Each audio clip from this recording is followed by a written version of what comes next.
দেখুন আমাদের ইটালির মনির ভাই কিভাবে দুঃখ প্রকাশ করলো যে এই মনির ভাই কোটি কোটি টাকার মালিক, কিন্তু তার সন্তান কিভাবে এতিমের মতো দেখুন রাস্তায় পড়ে আছে। তার মুখ থেকেই কথাগুলো শুনুন, তাহলেই বুঝতে পারবেন মানুষ কখনো কোটিপতি কখনো ফকির। পুরো লাইফ বাংলাদেশে সেবা করে গেছি, মানুষকে ইনফরমেশন দিয়ে গেছি যে কেউ বিশ্বের ময়দানে ভালো মানুষ থেকে থাকেন। একটা মাসুম বাচ্চা আমার সন্তান, সে আমার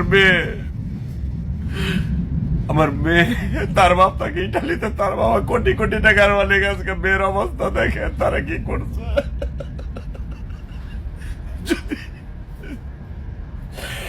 যদি আপনারা কেউ আমাকে মন থেকে এতটুকু ভালোবেসে থাকেন, আমার ডাকে আজকে সাড়া দিবেন। আপনারা আমার ডাকে সাড়া দেবেন। কারোর সাথে স্বার্থের বিনিময়ে কোনোদিন কিচ্ছু করি না। আমার ভাই আর কসম, আমার ডাকে সাড়া দেবেন আজকে লাইভের ভিতরে সবাই।